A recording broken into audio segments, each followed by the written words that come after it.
Sable, désert, vent, eau. Nous sommes dans le pays des pharaons. Les pharaons, hommes et femmes nés du berceau de la civilisation, que les foules vénèrent comme des dieux vivants. Souverains d'un peuple dont la créativité, la spiritualité et l'intelligence réunies forment l'une des plus grandes cultures que le monde ait jamais connues.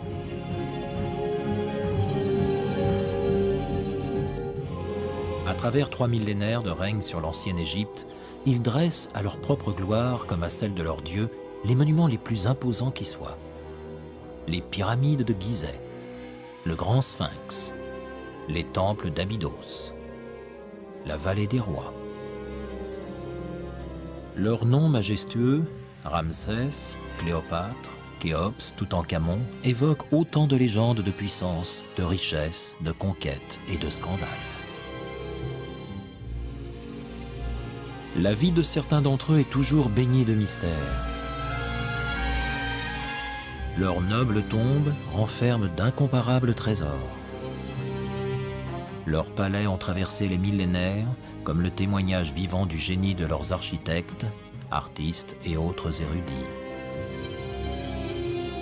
Nous vous invitons à découvrir comment tel pharaon, présumé païen, mènera son pays au bord du chaos. Pourquoi l'on surnomme tel autre le Napoléon de l'ancienne Égypte? Et comment un enfant de 6 ans devient à son tour le personnage le plus puissant de sa civilisation. Les pharaons. 2 yeux de pierre fixant l'éternité. Et pour qui s'y arrête un instant, le sentiment profond de visage figé dans la passation d'un puissant héritage. Enveloppés de lin, leurs corps ont traversé les siècles pour notre plus grande fascination, tandis que d'innombrables sculptures, peintures et hiéroglyphes dévoilent quelques aspects de leur personnalité.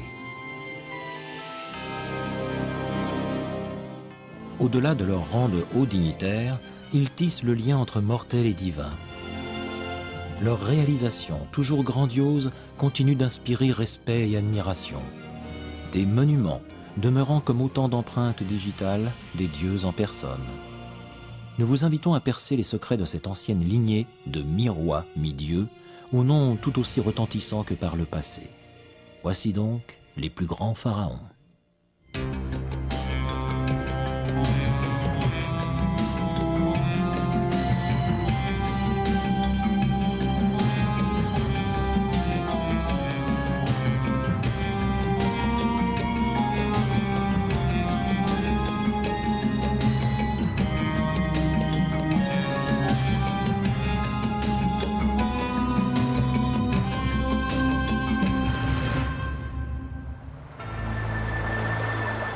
Le Nil et le secret de ses courants, ruban obscur en plein soleil, fleuve nourricier du peuple égyptien. Bien avant qu'un pharaon ne donne naissance à une civilisation en posant sur ses rives brunes les premières pierres de monuments extraordinaires, le Nil coulait déjà paisiblement. Il est à l'époque source de vie pour les peuplades de vagabonds qui ont choisi de s'établir sur ces terres fertiles. On y trouve en abondance poissons, oiseaux, ainsi que le gros gibier que sont les crocodiles et autres hippopotames. À chaque printemps, le fleuve sort de son lit pour déposer alentour sa couche d'alluvions sombres et riches, notamment en orge sauvage. C'est essentiellement à l'aide de pierres effilées et de pointes de flèches que la population préhistorique des bords du Nil exploite ce don de la nature. La vie tout entière dépend du fleuve, au point que l'historien grec Hérodote écrira plus tard de l'Égypte qu'elle est le cadeau du Nil et le temple du monde. Graver sa marque sur les rochers des falaises ou des déserts de la vallée du Nil, c'est l'assurance de l'offrir à la postérité. C'est ainsi que 3000 ans avant Jésus-Christ apparaissent sur ces terres les figures principales de l'ancienne civilisation égyptienne, les pharaons.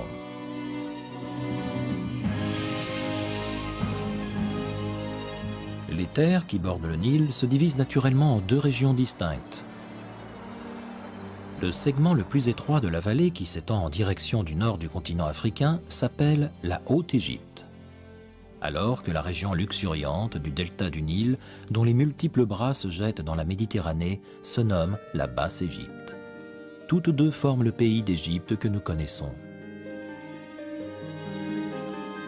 Protégée par les déserts qui l'enserrent, la vallée haute et étroite du Nil avec ses monuments, la trace de ses inscriptions et le développement d'une religion et d'une philosophie mystique est la terre des pharaons. Le mot pharaon signifie simplement belle et grande maison. Les pharaons ont pour mission d'imposer leur suprématie spirituelle et politique sur tout être vivant sous leur autorité.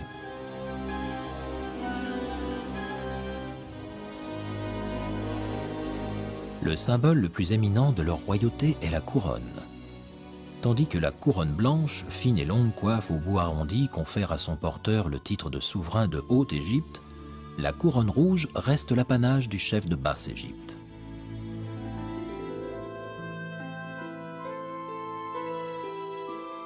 Seul le pharaon de toute l'Égypte a le privilège de porter les deux couronnes à la fois. Deux accessoires d'apparat accompagnent les pharaons: la houlette et le fléau. On pense que la houlette, vraisemblablement en forme de bâton de berger, symbolise le guide du peuple. Quant au fléau, il représente à la fois une arme et l'outil servant à battre le blé. Croisés sur la poitrine du pharaon, tous deux annoncent l'homme habilité à gouverner, à protéger et à subvenir aux besoins de son peuple. Dans l'Égypte ancienne, les dieux régissent pratiquement tous les aspects de la vie. Ils sont souvent représentés par un animal, à l'image de la crainte mêlée d'admiration avec laquelle les habitants du Nil considèrent les bêtes partageant leur espace vital. Mais si l'on attribue au pharaon au pouvoir l'incarnation d'Horus, dieu solaire à tête de faucon, la vie terrestre ainsi que l'ordre de l'univers relèvent d'une force appelée Ma'at.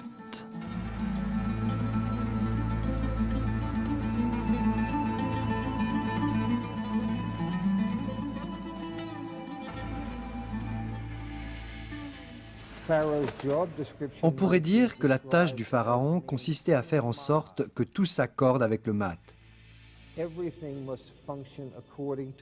À défaut de quoi l'univers organisé, tel qu'il le connaissait, risquait d'imploser en un chaos aussi bien terrestre que cosmique.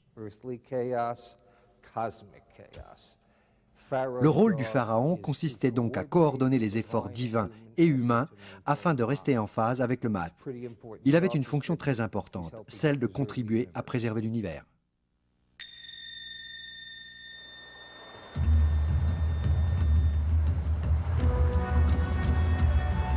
Le début de la civilisation égyptienne remonte à 3150 avant Jésus-Christ avec l'unification des Hautes et Basses Égyptes sous l'égide d'un roi guerrier peu après sa conquête de l'ennemi sur les terres fertiles de Paparias.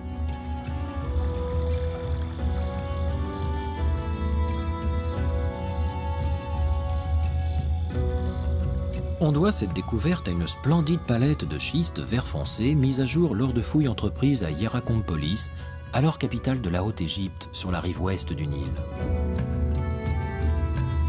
Connue sous le nom de palette de Narmer, cette plaque gravée en 3000 avant Jésus-Christ constitue à ce jour le plus vieux document historique sur l'Égypte. Voici une copie de la palette de Narmer, à peu près au tiers de sa taille réelle. Le plus grand personnage figurant sur cette palette est le roi lui-même. Vous le voyez ici, revêtu d'un kilt orné d'une queue de taureau, accessoire caractéristique des pharaons. Il est coiffé d'une couronne blanche, propre à la région de Haute-Égypte. Il brandit une massue, ici, pour frapper l'ennemi étranger. L'interprétation de cette plaque a permis d'établir que le pharaon Narmer était le roi responsable de l'unification du pays. Ce que je tiens là est par conséquent un document essentiel.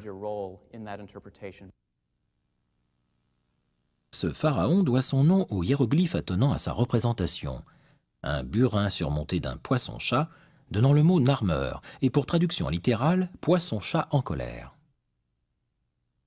C'est vrai que ça peut nous paraître plutôt drôle, mais il faut savoir que le Nil renferme plusieurs espèces de poissons-chats électriques capable d'infliger des décharges très douloureuses. Et je pense que ce nom-là prend là tout son sens. La légende veut qu'après avoir livré bataille, le roi ait brûlé le village ennemi et tué chacun de ses soldats. C'est ce que nous révèle la scène sculptée au dos de cette palette de Narmer. Face au roi et aux disciples d'Horus figurent les restes d'un champ de bataille, avec des rangées d'individus décapités, leurs têtes entre les jambes. Ainsi, il y a 5000 ans, Narmer est à l'origine d'une lignée qui marque l'essor de la première dynastie de pharaons. Sur près de 3000 ans, 29 de ces dynasties et autres lignées familiales suivront, marquées par autant de changements de cap dus à une absence d'héritier ou bien aux aléas politiques et guerriers.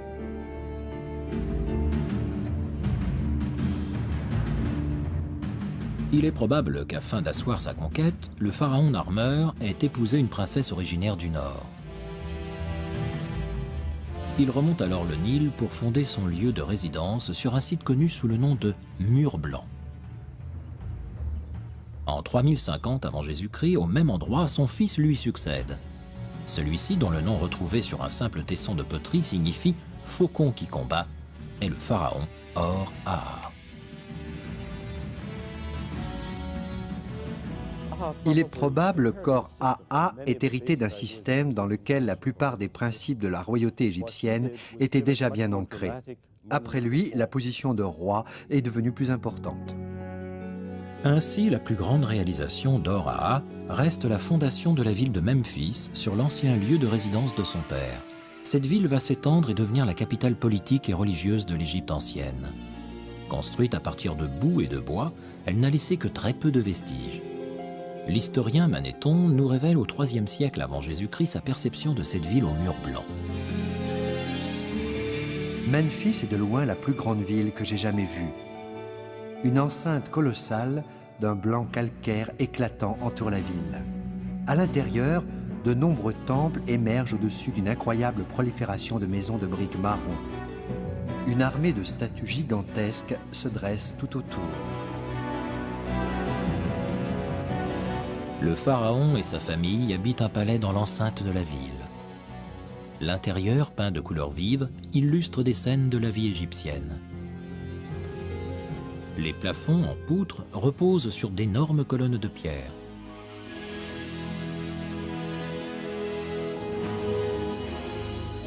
La journée du pharaon débute par le bain rituel auquel assiste sa suite et des membres de sa cour. Contraint d'apparaître comme un dieu face à son peuple, le roi Or-Aa consacre une grande partie de son temps à soigner hygiène et apparence. À cette époque, à Memphis, l'hippopotame est un symbole majeur de la culture égyptienne. Sa chasse à travers les marécages qui bordent le Nil est le sport couramment pratiqué par les nobles et les pharaons comme le roi Or-Aa.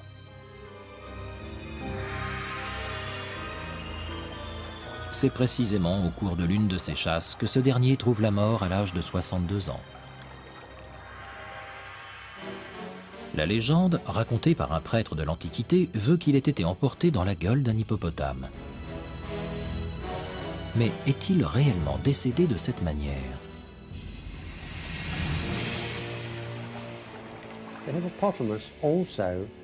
Il faut se souvenir que l'hippopotame a une signification religieuse. Le mâle personnifie le dieu du mal, dénommé Seth. C'est un prêtre qui a permis de transmettre cette histoire et l'on se demande s'il n'y a pas derrière elle, d'une manière ou d'une autre, l'image du roi emportée par une incarnation du mal. Peut-être que le pharaon n'est-il mort à 62 ans que de sa belle mort. Une mort que les anciens ont préféré attribuer au dieu Seth, responsable également des violentes tempêtes du désert et dont ils sont habitués à solliciter la clémence. Il est probable qu'on n'en saura jamais plus sur la cause réelle de sa disparition. On pourra toujours partir à la recherche de quelques indices en visitant sa tombe située sur l'emplacement d'un ancien cimetière à l'entrée du désert.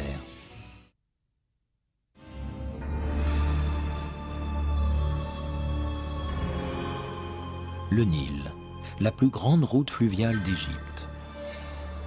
Depuis la mort du premier pharaon Horaa, vers 3010 avant Jésus-Christ, de rapides embarcations faites de roseaux, à la proue arquée et au voile carré en toile de lin se sont mises à circuler sur ces eaux.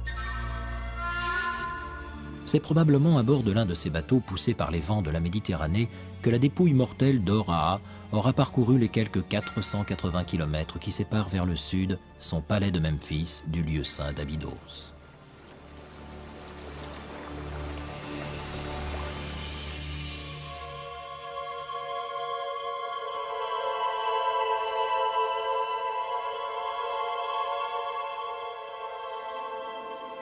C'est avec l'inhumation des premiers pharaons qu'Abydos devient nécropole en hommage au dieu Osiris, dit seigneur des morts.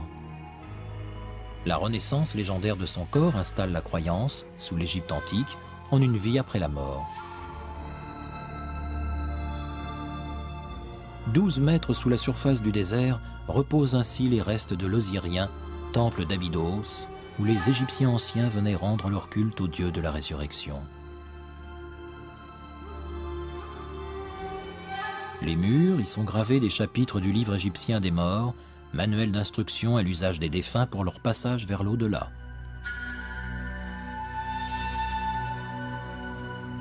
Les cadavres, enterrés pour la plupart simplement dans des fosses peu profondes, se flétrissent très rapidement sous l'effet asséchant du sable.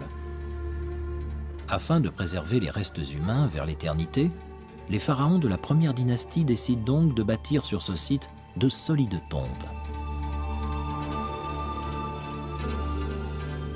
C'est pour eux l'assurance d'une pérennité aux côtés de leur Dieu, à travers laquelle ils pourront continuer à régner, ainsi qu'à maintenir l'ordre de l'univers.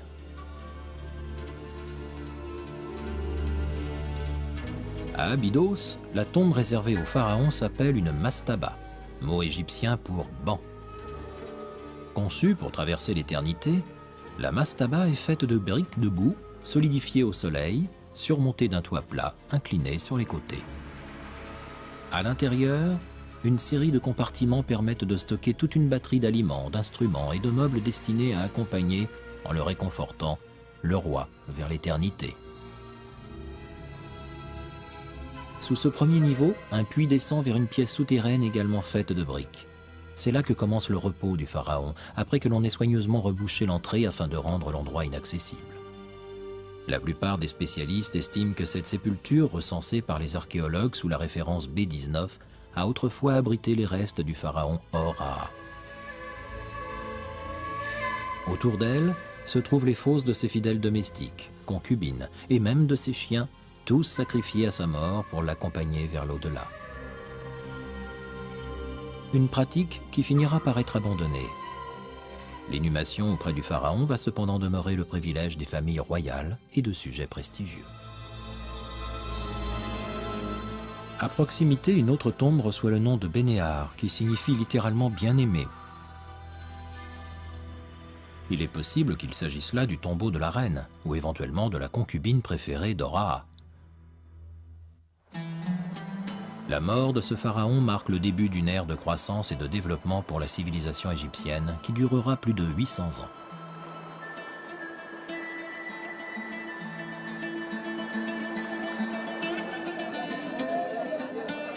Memphis devient le centre de la vie culturelle et commerciale du pays. C'est là que s'échangent les animaux d'élevage et légumes venus de Haute-Égypte comme l'or, l'ivoire et les pierres précieuses en provenance de Nubie. Des statuettes de bois rappellent certaines scènes de la vie antique. On apprend ainsi que l'orge moulue, puis malaxée sous forme de pâte, permet de produire du pain en très grande quantité.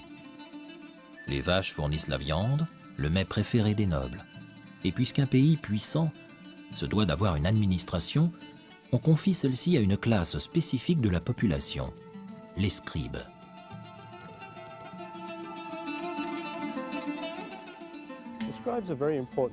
Le rôle des scribes était prépondérant. Ils représentaient la classe officielle, celle des bureaucrates incarnant le gouvernement et rendant la culture égyptienne possible. Si le pharaon était bien le chef suprême, il lui fallait néanmoins disposer d'une structure capable de mettre en œuvre ses décisions. Il faut aussi garder présent à l'esprit que seuls 5% de la population savaient lire et écrire.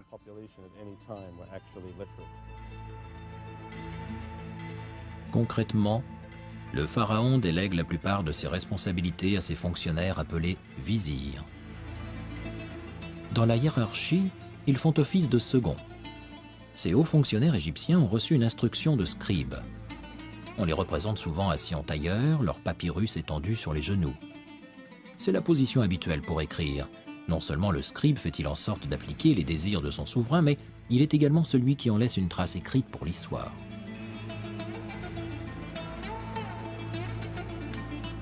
À la fin de la seconde dynastie, en 2700 avant Jésus-Christ, on apprend d'une liste royale nommée la Table d'Abydos que pas moins de 22 pharaons ont régné sur l'Égypte depuis qu'Ora a fondé Memphis.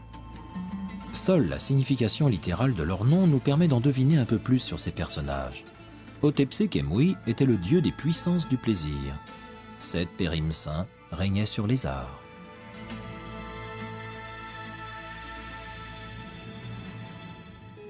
Leurs mastabas ont été construites proches de la capitale de Memphis.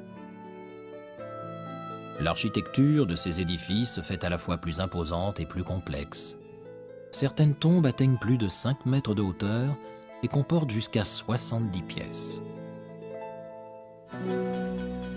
La conception sans cesse plus élaborée des monuments funéraires de ces puissants pharaons témoigne d'un savoir, d'une richesse et d'une confiance accrue dans l'architecture. Cette tendance à l'esthétisme et à l'excellence trouve son point d'orgue ici, à Saqqara.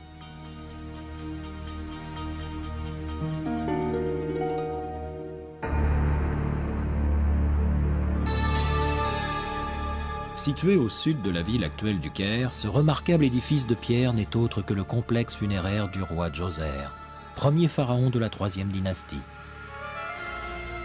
Sous le règne de Djoser, qui débute vers 2630 avant Jésus-Christ, le pouvoir du pharaon est absolu. Tout le monde, du plus prestigieux des fonctionnaires à l'esclave le plus anonyme, dépend de ses ordres. Djoser, dont le nom signifie « le plus sacré », est le premier pharaon à explorer les vastes richesses minières de la péninsule du Sinaï, qui s'étend entre les golfes de Suez et d'Aqaba. Il découvre dans cette région d'immenses gisements de cuivre et de turquoise qui l'enrichissent encore davantage. Il envoie dès lors des émissaires remonter le Nil afin d'étendre son assise jusqu'à Aswan, au sud du pays. Pour proclamer son prestige absolu, il commandite la toute première pyramide d'Égypte. Une pyramide à degrés. Du haut de ses 60 mètres, ce monument à 6 niveaux domine un horizon d'ensemble funéraire au style élaboré.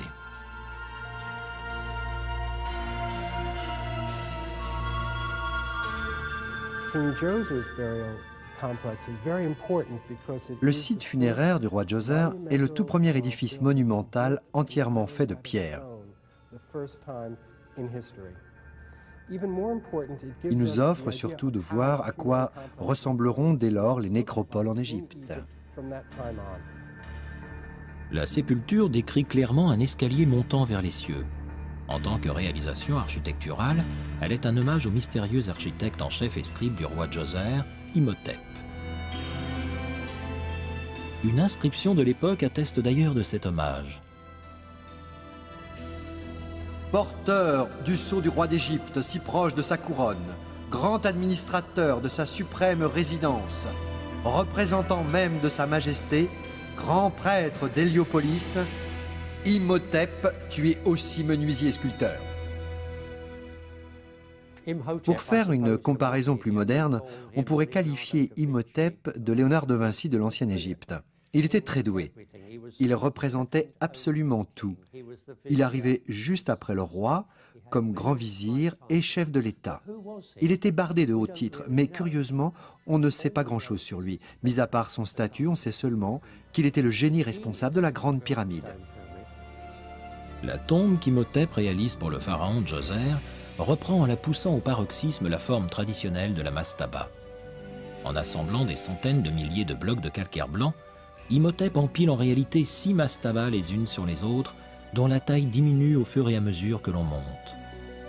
Le résultat n'est autre qu'un monument spectaculaire, visible à des dizaines de kilomètres à la ronde.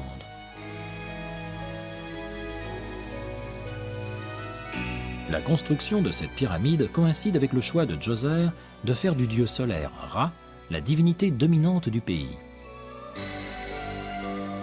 Pour l'honorer, on bâtit ainsi l'entrée des temples attenant à la pyramide, tournée vers l'est, au soleil levant.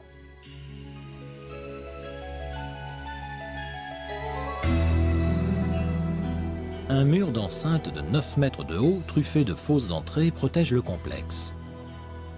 Le site sert de cadre aux fêtes du Hebsed, un ensemble de cérémonies célébrant le pharaon comme symbole magique de fertilité.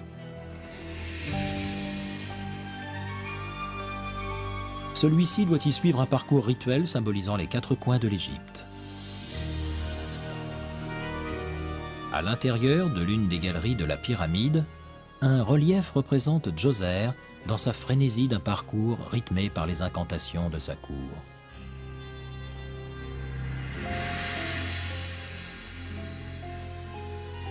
Dieu du destin qui nous offre les récoltes les plus abondantes, pilier du ciel et soutien de la terre, leader des 2 rives du Nil, partout sur les traces de ses sandales pousse la plus riche des moissons.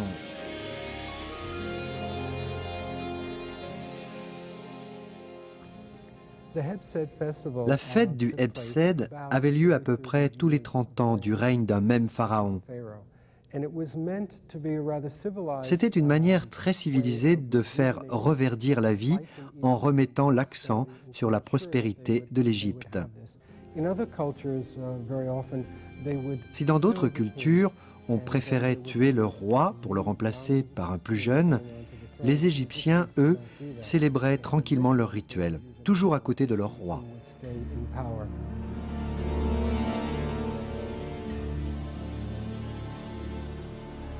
Djoser ne règne que 19 ans, suffisamment pour qu'à sa mort, en 2649 avant Jésus-Christ, il laisse à l'Égypte ancienne une tradition de construction des pyramides qui se perpétuera en même temps qu'elle s'enrichit pendant 2 millénaires.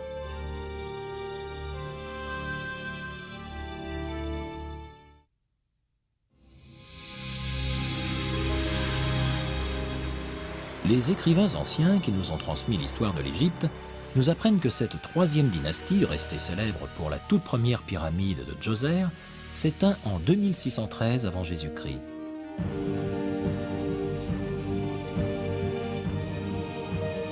Le dernier de ces pharaons, Houni, n'a laissé aucun fils héritier du trône. Lui succède, pour 24 ans de règne, Snéfrou, dont la liste royale d'Abydos nous enseigne qu'il est également originaire de Memphis, mais d'une lignée différente.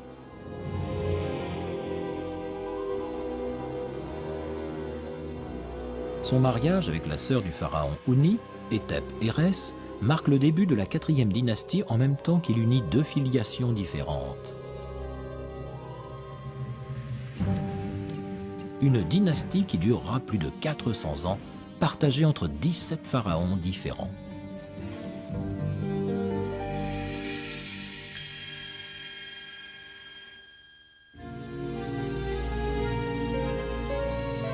Le nom de Snéfrou signifie « porteur de beauté ». Alors que son prédécesseur Djoser s'est attaché à repousser les frontières de l'Égypte jusqu'à Aswan au sud du pays, le nouveau pharaon cherche à étendre encore son influence. Pour ce faire, il mène une campagne lointaine sur les terres de Nubie et s'installe dans la citadelle de Buen. Le lieu lui servira de base pour ses expéditions minières, son commerce et autres conquêtes. On rapporte qu'il serait rentré accompagné de 7000 captifs nubiens probablement destinés aux travaux agricoles, ainsi que de quelques 200 000 têtes de bétail. Certaines peintures illustrent des animaux exotiques, comme des girafes et des babouins, rapportés du continent africain et remis en offrande aux premiers rois pour leur plus grande joie.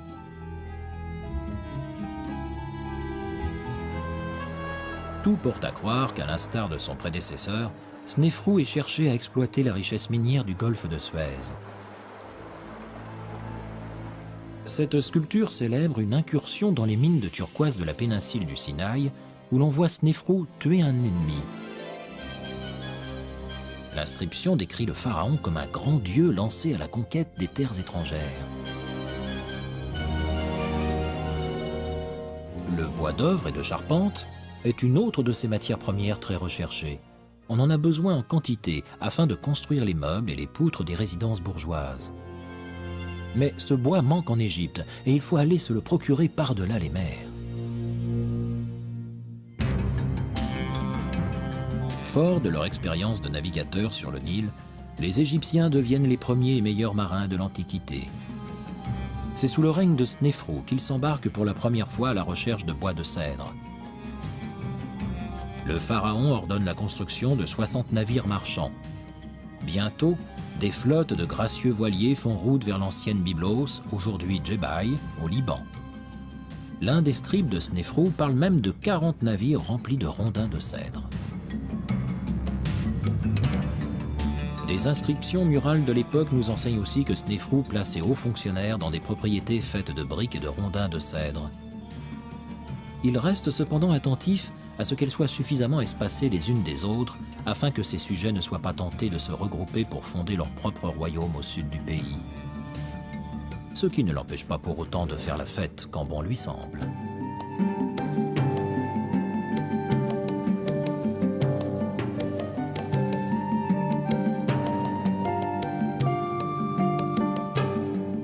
Au dire de tous, la vie s'écoule paisiblement sous le règne de Snéfrou.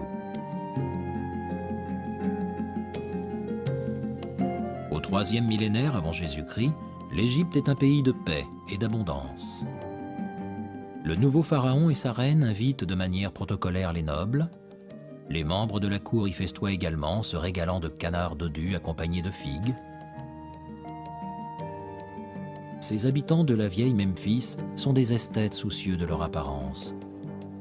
Ils portent perruques, robes de cérémonie en lin et se maquillent le tour des yeux. Les Égyptiens anciens attachent également beaucoup d'importance aux parfums destinés à masquer les odeurs corporelles, signe de péché. C'est ainsi que les femmes de l'élite portent sur la tête des cônes de graisse parfumée qui finissent par fondre à la chaleur de ces longues soirées pour se répandre le long de leur corps. Un autre papyrus relate comment le roi Snéfrou, s'ennuyant, traverse seul un lac à la rame pour rejoindre une magnifique jeune femme drapée d'un simple filet de pêche.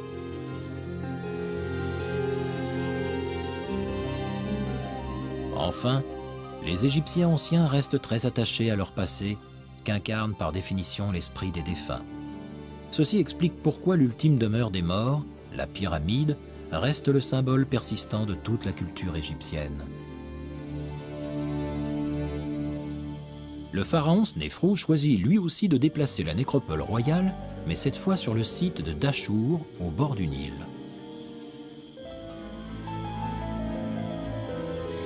C'est là qu'il fait bâtir les premières véritables pyramides. Au cours du XXe siècle, l'endroit reste la plupart du temps interdit au public. Seule une poignée d'archéologues est autorisée à y pénétrer. Ouvert depuis peu aux visiteurs, ce site offre un aperçu exceptionnel des constructions commanditées par Snéfrou et qui domine l'horizon désertique presque lunaire de cette région. S'élevant à 104 mètres au-dessus du sable, voici la pyramide courbée, la toute première réalisation de Snéfrou qu'il surnomme la brillante pyramide du Sud. Sa forme particulière a conduit certains spécialistes à penser que le pharaon était décédé brutalement et qu'il a fallu terminer les travaux à la hâte. En réalité, cette silhouette étrange nous en apprend beaucoup sur la technique employée par les bâtisseurs de Snéfrou.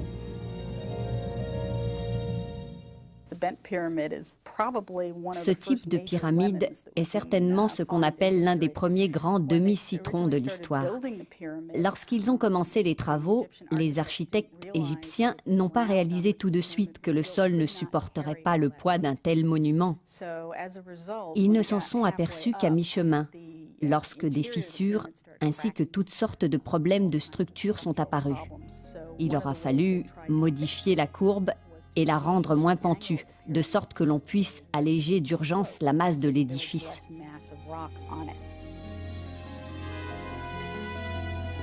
À l'intérieur, Snéfrou fait placer sur le mur d'une chambre ce relief de calcaire le représentant vêtu de la tenue du renouveau ou fête du Hebsed. La double couronne confirme que l'on se trouve en présence du souverain des Hautes et Basses Égyptes. À l'extérieur, il supervise la construction d'une nécropole complexe dont subsiste encore une partie.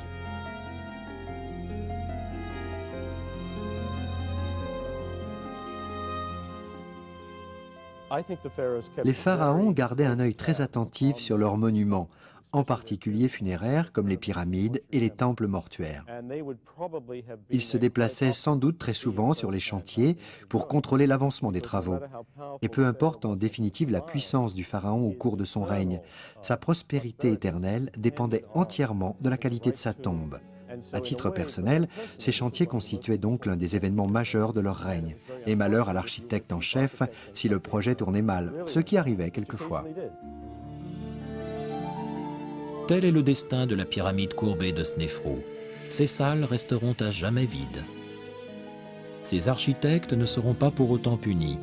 À presque 2 km au nord, ils réalisent un véritable chef-d'œuvre, l'édifice le plus saisissant qu'il soit donné de voir à Dachour, la pyramide rouge. Culminant à 105 mètres, c'est la toute première pyramide régulière construite au monde.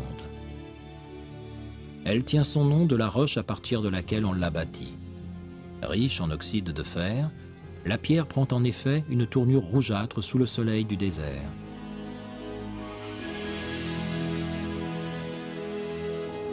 La réalisation par Snéfrou de cette pyramide rouge suit de peu l'émergence de Ra, dieu solaire, comme divinité dominante du pays. Elle matérialise par la pierre le passage du soleil. Ces arêtes reproduisent en effet l'inclinaison des rayons frappant la terre à travers les éclaircies du ciel.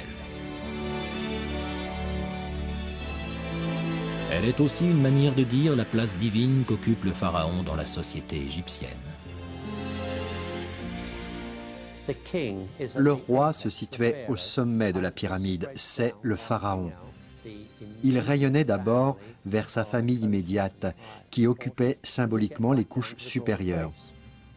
Puis, progressivement, vers la base la plus large de l'édifice.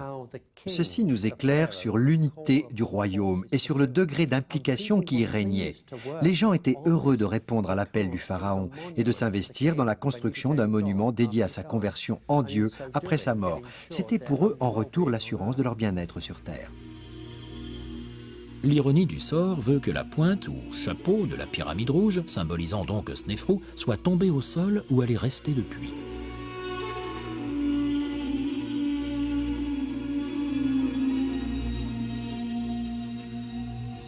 Rahotep, grand prêtre de Snéfrou, et Nofret, sa femme, reposent dans une mastaba au sud de la pyramide.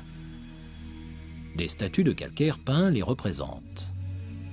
Les Égyptiens pensent que le réalisme de leur sculpture aidera les esprits à reconnaître leur demeure depuis l'au-delà.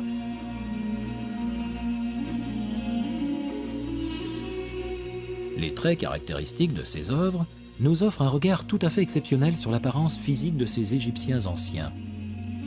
De manière anecdotique, les premiers explorateurs sont tellement saisis par la véracité de leurs yeux de verre qu'ils en laissent tomber leurs outils et s'enfuient. Leurs regards sont comme figés vers l'éternité. La solennité de leurs expressions est censée montrer leur confiance dans l'immortalité de par la relation directe qui les lie au pharaon.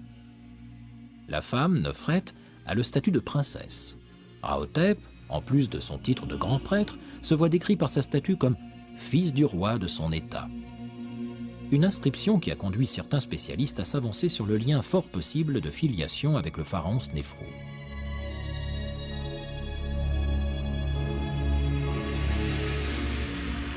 Snéfrou lui-même se destine à reposer au sein de son chef-d'œuvre, sa pyramide rouge.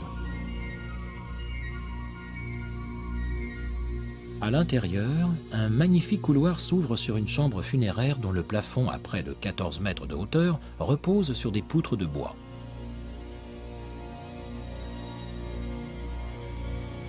Pillée depuis bien longtemps, cette chambre renfermait, outre le corps de son royal occupant, d'inimaginables richesses. On pense à l'époque que le pharaon suit, à travers le puits de lumière, l'alternance des jours et des nuits. Mais depuis leur tombe de pierre, les cadavres se décomposent rapidement sous l'effet de la moisissure. Les Égyptiens anciens réalisent ainsi qu'ils ne font que détruire ce qu'ils espéraient préserver, et à la mort de Snéfrou, préfèrent considérer qu'il est devenu autre chose.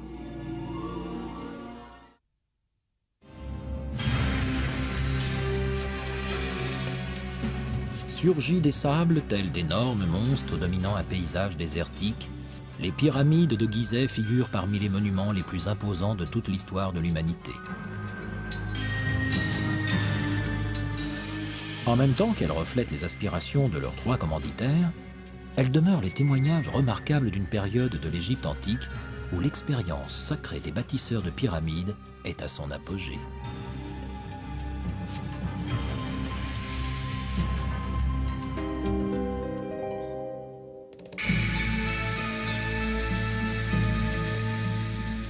C'est sous la 4e dynastie que les pharaons entreprennent les projets de construction les plus ambitieux qui aient été. Khéops, qui a succédé à son père Snéfrou en 2551 avant Jésus-Christ, ouvre la marche. Après la pyramide courbée et la pyramide rouge de Dachour, lui s'attelle à plus colossal encore sur le plateau de Gizeh.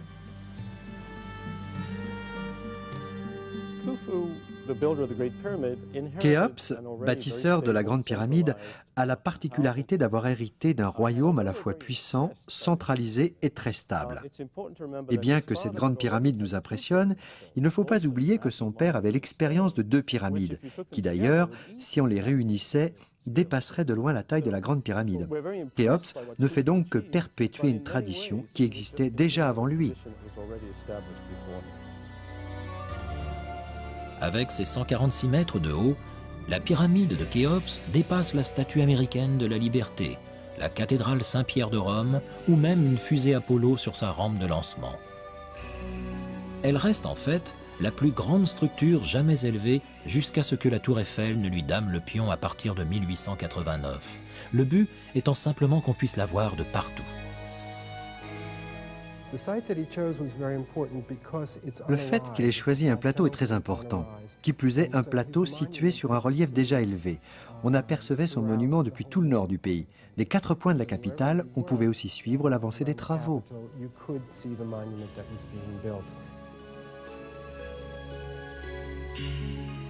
On édifie cette grande pyramide à partir de blocs de pierre pesant chacun en moyenne 2 tonnes 2. Plus de 2 300 000 de ces blocs viennent ainsi s'imbriquer dans un ordre si parfait qu'il est difficile de ne pas penser un seul instant à un projet d'ordre divin.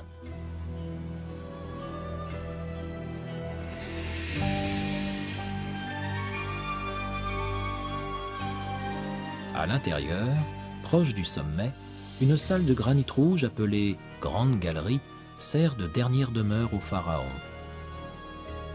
Tout au bout de cette pièce se trouve le sarcophage de granit rouge du pharaon Khéops.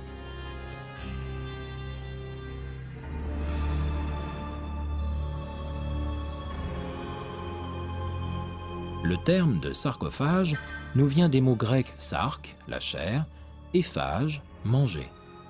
Ces cercueils de pierre sont, en d'autres termes, perçus comme des boîtes à manger la chair. Comment les Égyptiens sont-ils parvenus à extraire, tailler et déplacer une telle quantité de pierre vers le plateau de Gizeh? Depuis des siècles, la question continue de défier les spécialistes. Il n'y a à cette époque ni bête de somme, ni de roues suffisamment solides pour tracter et soulever autant de poids. Aussi, grâce à cette réalisation, Khéops devient-il symbole de puissance absolue. Hérodote, historien grec du 5e siècle, fait la chronique de l'extrême cruauté du pharaon. Khéops les a poussés aux confins de la misère. Mais avant cela, il a pris soin de les extirper des temples pour éviter qu'ils ne s'y sacrifient. Puis il a ordonné à tous les Égyptiens de travailler à son projet. Certains étaient chargés de pousser les blocs de pierre depuis leur carrière des montagnes arabes jusqu'au Nil. Le peuple travaillait par immenses groupes de 100 000 personnes et par période de 3 mois. Il a fallu 20 ans pour bâtir la pyramide. La malfaisance de Khéops était telle que lorsqu'il avait besoin d'argent, il envoyait sa propre fille se prostituer dans une maison close. Les spécialistes actuels restent cependant sceptiques sur la réelle barbarie du roi Khéops. L'idée selon laquelle Khéops était un souverain inhumain semble trouver son origine dans un texte daté d'une période bien plus tardive, et dans lequel on le décrit en réalité plus comme un souverain qui s'ennuie ou d'un tempérament indifférent que comme quelqu'un de véritablement cruel. Les historiens grecs ont repris plus tard cette idée, pour nous en parler cette fois d'un tyran, mais nous n'avons en vérité aucune preuve. On dispose en effet de très peu d'écrits sur le commanditaire de la Grande Pyramide. Mis à part un buste de granit censé le représenter, seule une statuette d'ivoire à son effigie a traversé les millénaires jusqu'à nous.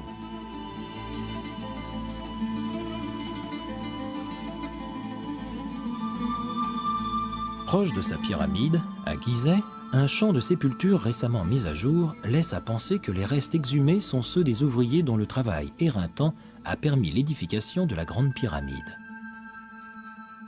Ces travailleurs eussent-ils été à proprement parler des esclaves, Khéops ne leur aurait certainement pas fait l'honneur de les enterrer si près de lui. On sait en revanche qu'au début de la 4e dynastie, non seulement la construction des pyramides est parvenue à un niveau technique très élevé, mais aussi que la pratique de l'embaumement a évolué vers un art mystique et ésotérique consistant à métamorphoser les cadavres en momies. Initiée à peu de choses près sous le règne de Snéfrou, la technique de la momification devient une étape essentielle dans la religion égyptienne. Il s'agit en effet de faire passer le pharaon défunt de son état de souverain terrestre à celui de roi céleste. On pense alors qu'en parvenant à conserver le corps du pharaon, on garde son esprit intact pour l'éternité.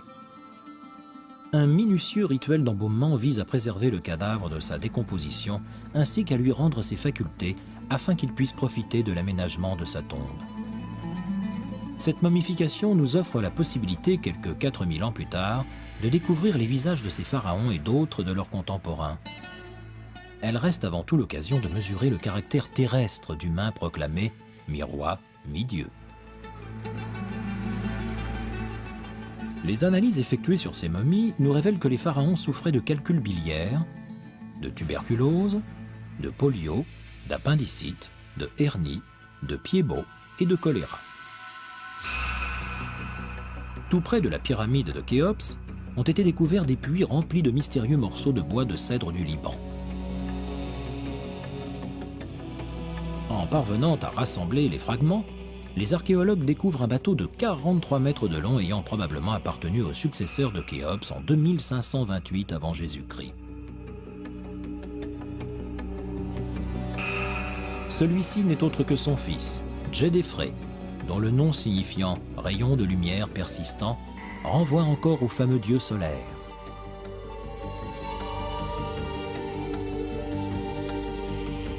Premier pharaon à adopter ouvertement cette référence, Djedefré présidera lui-même aux funérailles de son père à Gizeh.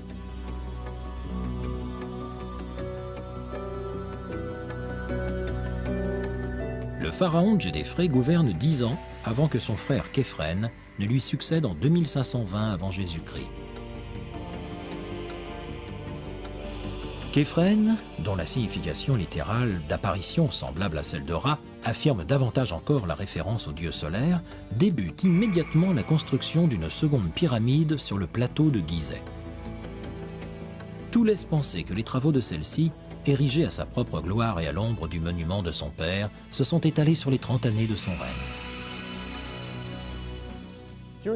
Il semble que sous le règne de Képhren, les Égyptiens aient été également très prospères. Pourtant, certains ont avancé que le début de l'épuisement des ressources ainsi que la concentration de la population investie dans ces grands travaux était telle que la pauvreté a commencé à s'installer à peu près à cette époque en Égypte.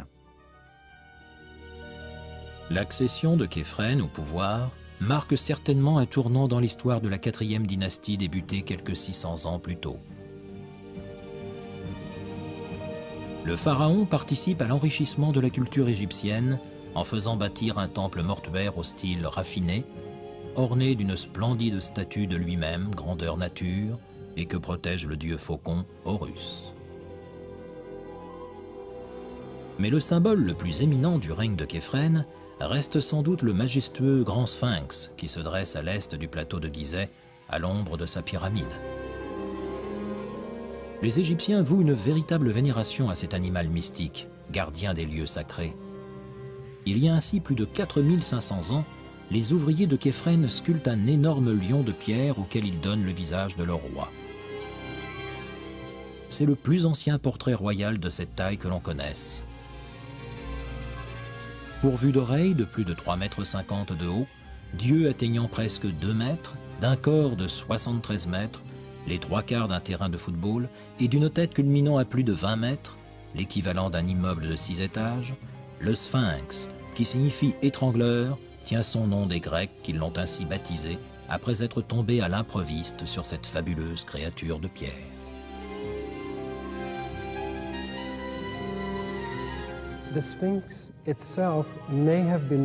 On est là dans une zone de carrière et il est probable que le sphinx ait été sculpté à partir du soubassement laissé par l'extraction de la pierre destinée à la construction de la pyramide.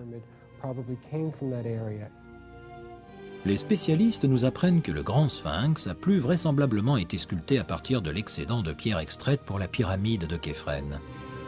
Sa raison d'être demeure cependant inconnue. Seul, dans le silence du désert, accroupi face à son complexe de pyramides, le sphinx et son long regard de pierre nous défient en permanence sans jamais nous apporter de réponse claire. Pour tout indice, il nous reste ce visage érodé, usé par les intempéries et la marque du temps, fixant par-delà la plaine le soleil couchant. L'histoire, à son tour, nous dira qu'un jour ce même soleil s'est couché une toute dernière fois sur la fantastique dynastie des pharaons de Gizeh.